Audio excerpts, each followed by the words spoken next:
Da bi bio dobar plesač, moraš prvo imati pravilan stav.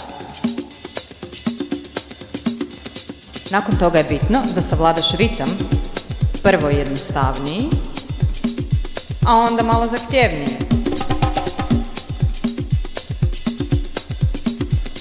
Jako je bitno da imamo strast, a i emocije.